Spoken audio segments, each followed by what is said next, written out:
Hello everyone, welcome to my channel. मैं हूं आपकी होस्ट रश्मि।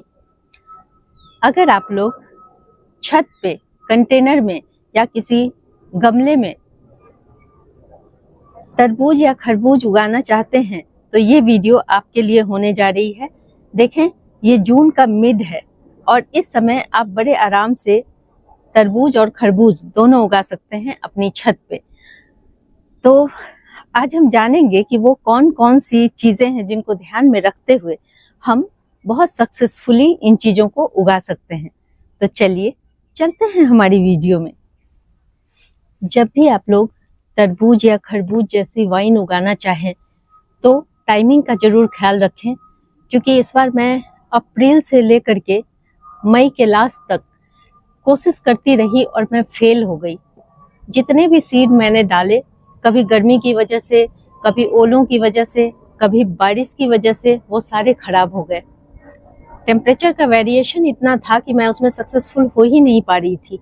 लेकिन अभी जून का मिड है और अभी से 15 दिन पहले मैंने जो भी सीड बोया सब सक्सेसफुल हो गए और मैं आप लोगों को दिखाऊंगी। उसके बाद लगातार मैंने सीड बोना शुरू कर दिया, कुछ दिनों के अंतराल पे, 4 से 5 दिनों के अंतराल पे, और हर बार मुझे सक्सेस मिली। और यहाँ पे जो आप ये लस ग्रीन, ये कट लिए हुए ये पत्तियां देख रहे हैं, ये तरबूज की हैं।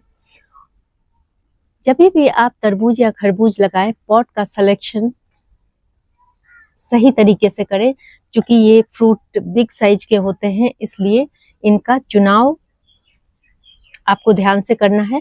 अगर आपने छोटे गमलों में मान लें आपने 12 से 14 इंच के गमले में लगा दिया, तो आपको, अगर आप मेहनत करते हैं तो आपको एक आध फ्रूट ही मिलेगा, लेकिन उसके बाद फ्रूट देना बंद कर देगा। यहाँ पे मैं एक और एक्सपेरिमेंट मैंने किया है कि मैं एक कंटेनर, ये 2 कंटेनर है मेरे पास, 2 ग्रो बैग हैं जिसमें मैंने लगाया है। एक 20 इंच का है और दूसरा 18 इंच का है। 18 इंच वाले में मैंने 2 प्लांट लगाए हैं, एक खरबूज के और दूसरा तरबूज का, और दोनों साथ साथ बहुत बढ़िया तरीके से चल रहे हैं। कभी कभी इस तरह के एक्सपेरिमेंट कामयाब हो जाते हैं, क्योंकि जब हम 2 चीजें एक साथ लगाते हैं तो दोनों को एक दूसरे का बेनिफिट होता है। और ये इतने तेजी से ग्रो हुए हैं, जो आपको क्लोजअप से दिखाऊंगी, उसमें इसमें फ्रूटिंग भी चल रही है। और उसके कुछ दिनों के बाद ही मैंने ये प्लांट लगाए, आज से 15 दिन पहले, और ये भी काफी हरे भरे, सुंदर और बहुत बढ़िया चल रहे हैं। अब आगे आने वाले दिनों में चूंकि बारिश आने वाली है, तो हमें इनको कीड़े मकोड़ों से बचाना है और बहुत ख्याल रखना है इनका, तभी ये हमें फ्रूट दे पाएंगे। लेकिन यकीन माने, गमले में लगे हुए तरबूज या खरबूज बहुत खूबसूरत दिखते हैं। और ऐसा नहीं है कि ये मीठे नहीं होते हैं, मीठे भी होते हैं, खुशबूदार होते हैं। और जितनी बार भी मैंने पिछले साल, बहुत सालों से मैं इसे लगाती आ रही हूँ, मुझे सक्सेस मिला है। लेकिन यही है कि गर्मी में जैसे तुरई, लौकी, ये सारी चीजें अप्रैल क्या मार्च से ही लगनी शुरू हो जाती हैं, लेकिन ये नहीं पनपता। इसके लिए एक पर्टिकुलर टेम्परेचर की जरूरत होती है। इसलिए मेरा कहना है, अगर आप लोगों ने अभी नहीं लगाया है तो इस वक्त भी लगा लें। और इसके सीड तो कहीं बाहर से लाने की भी जरूरत नहीं है, जो घर में आप फ्रूट खाते हैं उसी से लगा लें। आप लोगों को मैं अभी दिखाऊंगी कि मैंने कहाँ कहाँ इसे लगाया हुआ है और किस तरह से ये धीरे धीरे फ्रूटिंग पे आ रहे हैं। ये जो गोल गोल पत्तियां आपको दिख रही हैं, ये खरबूज की हैं, मस्क मेलन जिसे कहते हैं। और ये जो कट लिए हुए पत्तियां आपको दिख रही हैं, ये तरबूज की हैं। और अगर आप यहाँ पे देख पाएं तो दोनों प्लांट बहुत बेहतर कंडीशन में हैं। और यहाँ देखें, ये छोटे छोटे तरबूज बनने शुरू हो गए हैं और इसमें मेल और फीमेल दोनों फ्लावर आते हैं। ये देखें, ये सब मेल फ्लावर हैं। और अगर आपको मैं दिखा पाऊं तो यहाँ कुछ फीमेल फ्लावर भी डेवलप हो रहे हैं। देखें, इस तरह से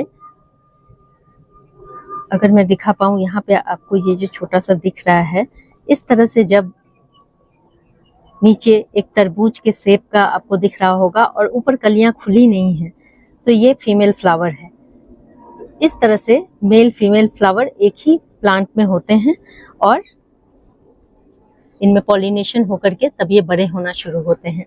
और यहाँ पे अगर आप लोगों को दिखाऊं, देखें, आपको दिख रहा होगा, ये देखें, यहाँ भी एक फ्रूट बन रहा है। इसे मैंने हैंड पॉलिनेशन किया है क्योंकि मैं रिस्क नहीं लेना चाहती। पहले ही मैं बहुत लेट हो चुकी हूँ और ऐसा लगा कि मैं गिव अप कर दूं क्योंकि मेरे सीड जर्मिनेट नहीं हो रहे थे, लेकिन इतना बढ़िया अब ये चलने शुरू हो गए। देखिए, मैंने कपड़े से ढक रखा है क्योंकि बंदरों ने मेरे 1-2 फ्रूट खराब कर दिए। ये देखें, ये तरबूज कितने सुंदर बनने शुरू हो गए और इसे मैंने कपड़े से ढक दिया है क्योंकि ये टेंडर जब होते हैं तो इसमें फ्रूट फ्लाइज अपने अंडे डाल देती हैं, इसलिए इनको ढकना जरूरी है। और टाइम टाइम पे नीम ऑयल का स्प्रे करना भी बहुत जरूरी है क्योंकि 1-2 मेरे फ्रूट इसी वजह से खराब हो गए, टेढ़े मेढ़े हो गए, जिसे मैंने तोड़ के हटा दिया।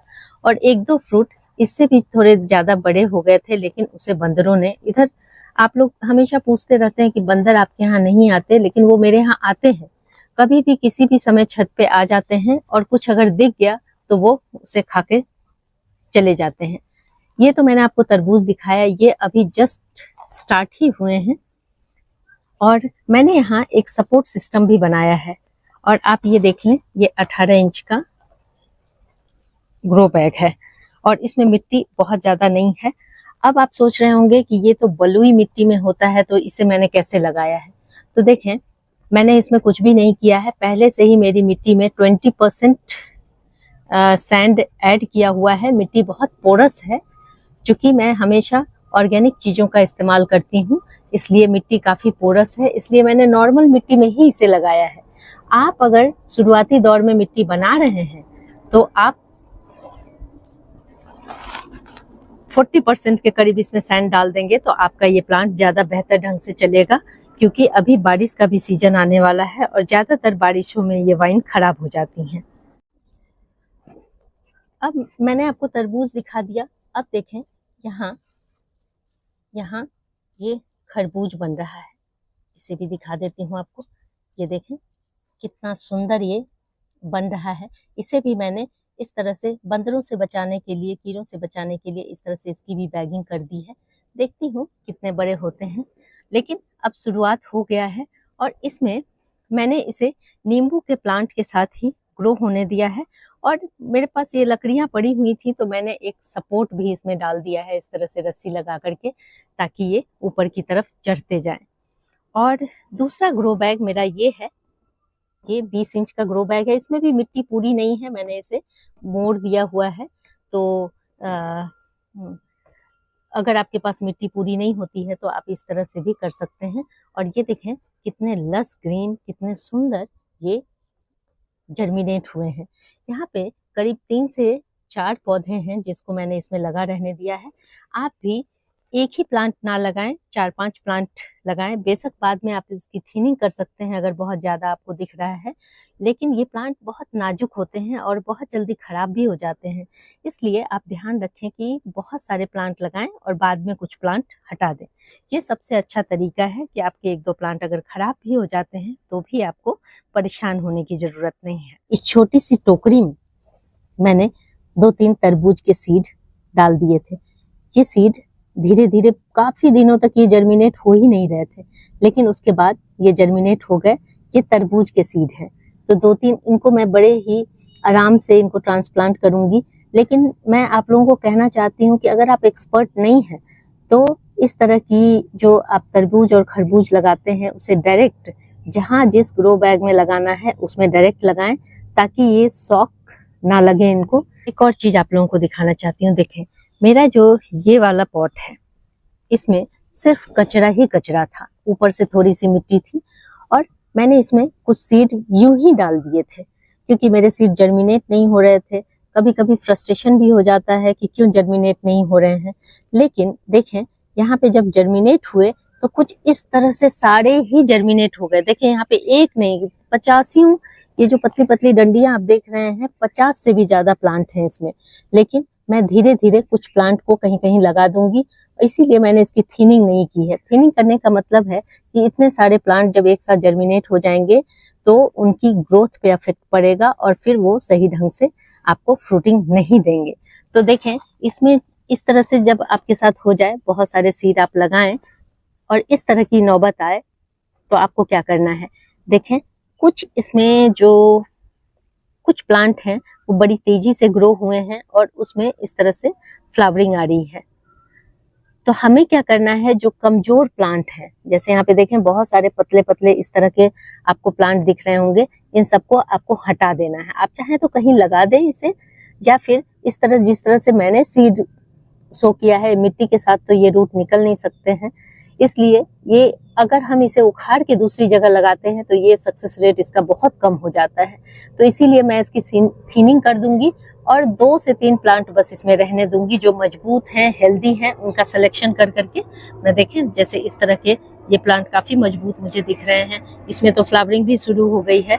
तो 2 से 3 प्लांट छोड़ करके मैं सारे निकाल दूंगी। ये मेरी तोरी की बेल जा रही है और ये तकरीबन गर्मी में बिल्कुल ही मर गया था। अगर आप ये देखें, यहाँ आगे का पोर्शन बिल्कुल ही सूख गया है, लेकिन इसमें थोड़ी सी केयर मैंने की, कुछ कटाई छटाई की और उसके बाद देखें इसमें कितना बढ़िया ग्रोथ हो रहा है और किस तरह से ये वाइन मेरी इतने सुंदर शानदार फ्लावरिंग हो रही है। और अब इसमें फ्रूटिंग, हालांकि मैंने बहुत सारे इसमें से हार्वेस्ट किए हैं, लेकिन फिर भी मुझे लग रहा था मेरा ये प्लांट मैं इसे बचा नहीं पाऊंगी। लेकिन आप देखें हरे भरे कितने सुंदर हैं। जब ये प्लांट खराब हो रहे थे तो मैंने यहाँ पे खरबूजे की कुछ सीड डाल दिए, ताकि ये प्लांट अगर तुरई की खराब भी हो गई तो भी मेरे खरबूजे तो कम से कम एटलीस्ट लग जाएंगे। इसमें देखें फ्लावरिंग भी शुरू हो गई है, लेकिन अब हुआ उल्टा ये कि इसमें ये प्लांट तो लग ही गए और मेरा ये प्लांट भी बहुत अच्छे से थ्राइव कर गया। अब इतनी खुशी हो रही है मुझे, कोई दिक्कत नहीं है क्योंकि ये बड़ा प्लांटर है। ये देखें काफी बिग साइज का मेरा ये ग्रो बैग है, इसलिए इसमें कोई दिक्कत नहीं है, दोनों प्लांट आराम से सरवाइव कर जाएंगे। तो इस तरह से आप 2 वाइन एक साथ लगा सकते हैं, कोई प्रॉब्लम की बात नहीं है, बस मिट्टी का वॉल्यूम अच्छा खासा होना चाहिए, तो आप ऐसा कर सकते हैं। इस समय ये बहुत तेजी से ग्रो कर रहे हैं क्योंकि इनका ग्रोइंग टाइम है ये। अब इसमें किस तरह से हम खाद दें, तो देखें जिस समय आपने मिट्टी प्रिपेयर की होगी उस समय आपको इसमें अच्छी खासी मात्रा 30% के करीब आपको इसमें वर्मी कंपोस्ट मिलाना है। ये बहुत ज्यादा चीजों की इसमें रिक्वायरमेंट नहीं होती है। उसके बाद 15-15 दिन पे आप इसमें लिक्विड, अगर गोबर की सड़ी हुई बढ़िया खाद है तो उसको पानी में गला दें 2-4 मुट्ठी, और इसे टाइम टू टाइम सारे प्लांट्स को, वाइन्स को दें, जिससे कि इनमें बहुत अच्छे से ग्रोथ हो और ये जल्दी से फ्रूटिंग पे आए। हर 15 दिन में आपको किसी न किसी लिक्विड फर्टिलाइजर का इसमें डालना है, चाहे वो केले के छिलके का फर्टिलाइजर हो या फिर आपका छाछ हो, बटर मिल्क हो, या फिर आपको कुछ भी ना मिले तो वर्मी कंपोस्ट हमेशा आप अपने पास रखें। 1-2 मुट्ठी उसे 2-3 लीटर पानी में भिगो करके रात भर के लिए छोड़ दें और उसे डालें। उससे इनकी ग्रोथ बहुत तेजी से होगी और ऑल ओवर फ्रूटिंग से लेकर के जो फ्रूट सेट होंगे, क्योंकि फ्रूट बहुत जल्दी जल्दी बड़े होते हैं इसलिए इनको न्यूट्रिशन की भी जरूरत उसी हिसाब से होती है। तो आपको ये ध्यान रखना है कि हर 15 दिन पे आप कोई ना कोई लिक्विड फूड इन्हें अवेलेबल जरूर कराएं, जिससे कि इनकी ग्रोथ बहुत अच्छे से हो। तो मुझे लगता है, और ये वाइन जहाँ भी लगे हों उनको 6-7 घंटे की धूप जरूर प्रोवाइड कराएं, तभी ये बढ़ेंगे। अदरवाइज इसमें पत्तियां आपको लश ग्रीन दिखेंगी लेकिन फ्रूटिंग नहीं होगी। तरबूज और खरबूज दोनों उगाना थोड़ा ट्रिकी होता है, लेकिन आप अगर इन बातों का ख्याल रखेंगे तो आप बहुत बढ़िया तरबूज और खरबूज उगा सकते हैं। और देखें ये सब चीजें गमले में उगाना अपने आप में बहुत फुलफिलिंग, बहुत सेटिस्फैक्शन वाला काम है। जब आप इस तरह से उगे हुए फ्रूट देखते हैं तो कितना ही अच्छा लगता है। देखें ये फ्रूट तेजी से बढ़ते भी हैं, बहुत जल्दी जल्दी बड़े होते हैं। और मेरे यहाँ तो बंदर की वजह से मुझे थोड़ी परेशानी होती है। आप इन फ्रूट्स को कपड़ों से ढक के और छिपा के रखें ताकि ये बच सकें। ये देखें 2-3 दिन पहले ही बंदरों ने क्या आतंक मचाया है। ये फ्रूट बन रहे थे और उन्होंने इतने छोटे फ्रूट को काट करके फेंक करके सारी मेरी मेहनत पे कभी कभी पानी फेर देते हैं। ऐसा नहीं है कि वो फ्रीक्वेंट आते हैं, लेकिन देखें इस तरह से हम गार्डनर्स को भी बहुत सारी चुनौतियों का सामना करना पड़ता है। इसलिए कोई नहीं, हम अपना काम करते रहें तो कोई दिक्कत नहीं, कभी ना कभी तो सक्सेस जरूर मिलेगी। अगर आप लोगों को मेरी ये वीडियो पसंद आती है तो प्लीज़ इसे लाइक, शेयर एंड सब्सक्राइब करना ना भूलें। बेल बटन को जरूर दबाएं। Live nature, love nature. Thank you.